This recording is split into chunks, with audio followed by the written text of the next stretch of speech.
Jumpa kembali bersama Mr. Alfon, bengkel berikan spesialis penggerak siswa aktif. Teman-teman, saatnya kita belajar. Selamat menyaksikan.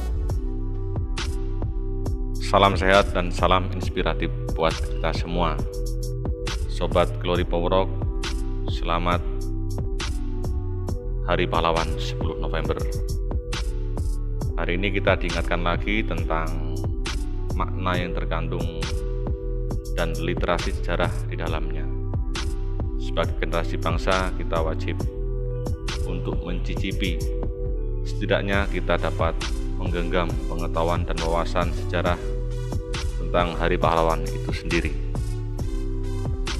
Berawal dari peristiwa insiden perombakan dan perobekan bendera merah putih biru di atas Hotel Yamato pada 1945. Kemudian saat itu Presiden Soekarno memerintahkan untuk gencatan senjata pada 29 Oktober 1945 dan pertempuran kembali pecah pada 30 Oktober 1945. Saat itu rakyat Surabaya bersama para pejuang bertempur melawan tentara Inggris.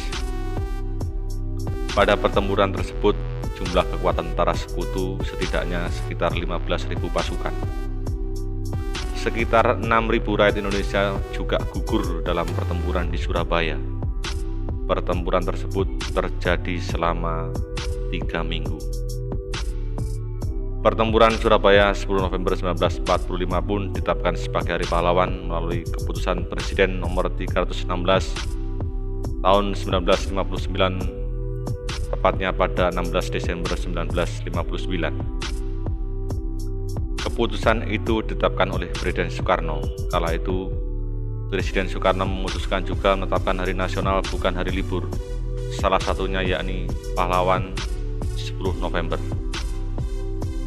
Berdasarkan buku Bung Tomo, Hidup dan Mati Pengobar Semangat 10 November, karya Abdul Wahid, pertempuran itu dipicu dengan berbagai hal. Bermula setelah terjadinya kekalahan Jepang, kemudian rakyat dan pejuang Indonesia berupaya keras mendesak para tentara Jepang untuk menyerahkan semua senjata kepada Indonesia.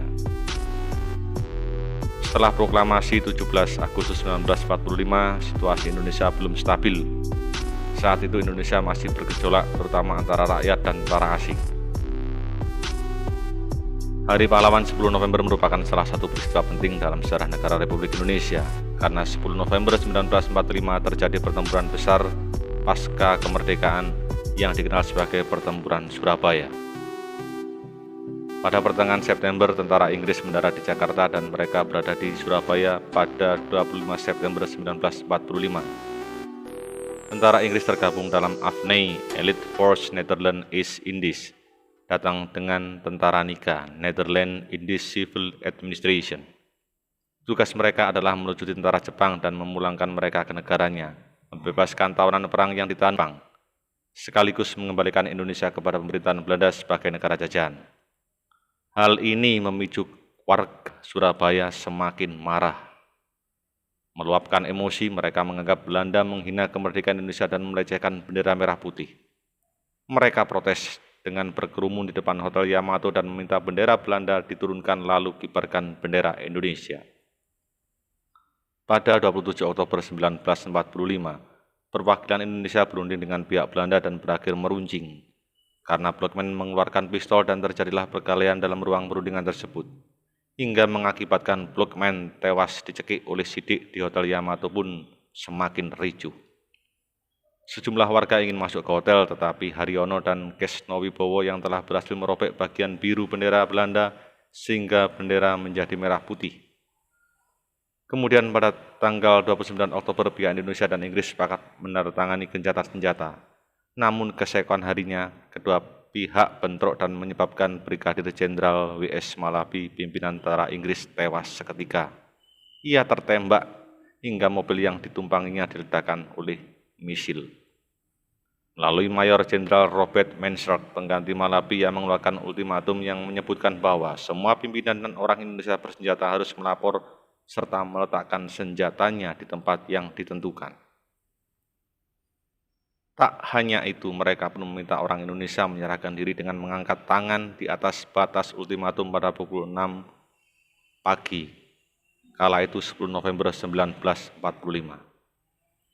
Ultimatum tersebut membuat rakyat Surabaya semakin marah, maka terjadilah pertempuran 10 November. Perang kedua kubu berlangsung sekitar 3 minggu. Tokoh perjuang penggerakan rakyat Surabaya antara lain Sutomo, Kiai Haji Hasyim Asy'ari, dan Wahab Hasbullah.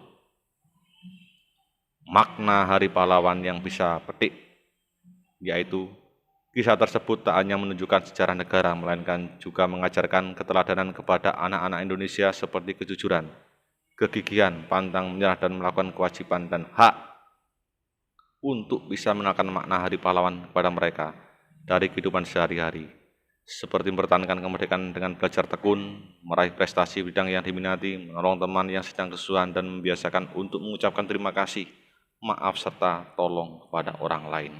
Selamat Hari Pahlawan.